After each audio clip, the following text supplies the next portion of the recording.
Hello friends, எல்லாம் எப்படி இருக்கீங்க? வெல்கம் டு மிஸ்ஸஸ் சம்பா சமையல். இன்னைக்கு நம்ம செய்ய போறது என்னன்னு பாத்தீங்கன்னா, இட்லி தோசைக்கு தொட்டுக்கூடிய தக்காளி குழம்பு வைக்க போறோம். இது 5 நிமிஷத்துல ரெடி பண்ணிடலாம்.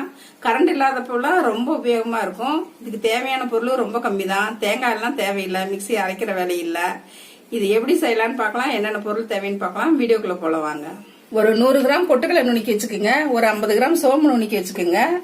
ஒரு 2 தக்காளி, ஒரு பச்சை மிளகாய் கட் பண்ணிக்கோங்க. ஒரு பெரிய வெங்காயம் கட் பண்ணி வச்சுக்கோங்க. சாம்பார் தூள் 1 ஸ்பூனு, மஞ்சள் தூள் 1/4 ஸ்பூனு, கருவேப்பிலை, கொத்தமல்லி. பொட்டுக்கடலை நுணுக்கி வைக்க மறந்துட்டீங்கன்னா, வீட்டில் கடல மாவு இருந்ததுன்னா கடல மாவு ஒரு 3 ஸ்பூன் போட்டு கரைச்சி ஊற்றிக்கிங்க. கடல மாவு போட்டு கரைச்சி ஊற்றும் போது கூட சிக்கன் தூள் கொஞ்சம் போட்டுக்குங்க. ரொம்ப நல்லா இருக்கும் டேஸ்டா குழம்பு.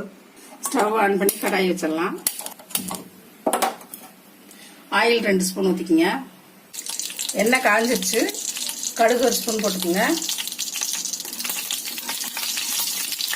கடுகு பொரியட்டும். கடுகு பொரிஞ்சிச்சு. வெங்காயம் கட் பண்ணி வச்சிடணும் போட்டுக்கோங்க.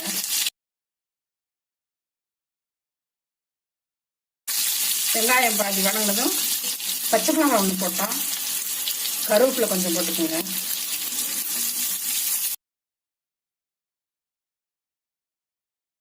வெங்காயம் நல்லா வணங்கினதும் நம்ம கட் பண்ணி வச்சிருக்க தக்காளியை கொஞ்சம் இப்படி புளிஞ்சு விட்ட மாதிரி போடுங்க.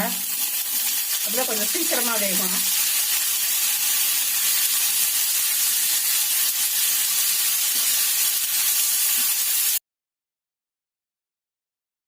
தக்காளி வதங்கினதும் சாம்பார் தூள், மஞ்சள் தூள் போட்டுடலாம். இந்த குழம்பு சாப்பிட்றதுக்கு ரொம்ப நல்லா இருக்கும். இட்லி தோசைக்கெல்லாம் சூப்பராக இருக்கும். கரண்ட் இல்லாதப்ப டக்குன்னு இதை எடுத்து நீங்கள் குழம்பு வச்சிடலாம். மஞ்சள் தூள் 1/4 ஸ்பூன் போட்டுக்கலாம். சாம்பார் தூள் 1 ஸ்பூன் போட்டுக்கலாம்.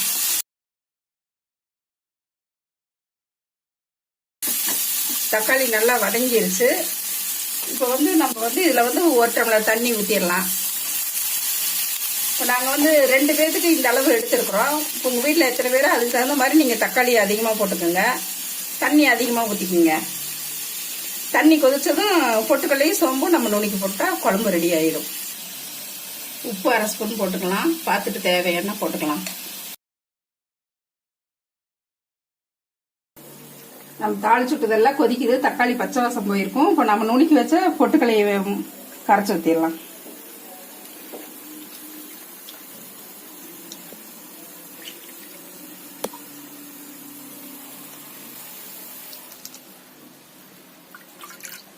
சோம்புத்தூள் 1 ஸ்பூன் போட்டுக்குங்க. குழம்பு இந்த அளவு இருக்குது. ஒரு 2 நிமிஷம் ஆனாக்கா கொஞ்சம் திக்காயிரும். அப்ப கொத்தமல்லி தழை போட்டு ஆஃப் பண்ணிட்டோம்னா நம்ம தக்காளி குழம்பு ரெடி ஆயிடும். குழம்பு கொதிச்சு ரெடி ஆயிடுச்சு. இப்ப கொத்தமல்லி தழை போட்டு அடுப்பை ஆஃப் பண்ணிடலாம். டேஸ்டான தக்காளி குழம்பு 5 நிமிஷத்துல ரெடி பண்ணியாச்சு. பாருங்க, வாசம் ரொம்ப நல்லா இருக்கு. இதை நீங்க எல்லாருமே செஞ்சு பாருங்க. இருங்க டேஸ்ட் பார்த்துடலாம் எப்படி இருக்குன்னு. ரொம்ப நல்லா இருக்கு. பாருங்க, 5 நிமிஷம் கூட ஆகல. இந்த குழம்பு ரெடி பண்ணிட்டோம். வீட்டுக்கு கெஸ்ட்டுங்க டக்குன்னு வந்தாங்கனாக்கா இந்த குழம்பு நீங்க வச்சிடலாம். 2வது கரண்ட் போச்சுன்னு வைங்க, தேங்காயும் தேவையில்லை, மிக்சியும் தேவையில்லை. இது வீட்டுல நுணுக்கி வச்சுக்கிட்டோம்னா பொட்டுக்களையும் சோம்பையும் நம்ம குழம்பு ரெடி பண்ணிடலாம். இந்த குழம்பு நீங்க எல்லாரும் வச்சு பாருங்க.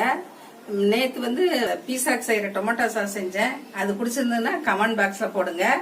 இந்த வீடியோ பிடிச்சிருந்ததுன்னா மிஸ்ஸஸ் சம்பா சமையலுக்கு சப்ஸ்கிரைப் பண்ணுங்க. மறக்காம பெல் பட்டனை கிளிக் பண்ணுங்க. தேங்க்யூ.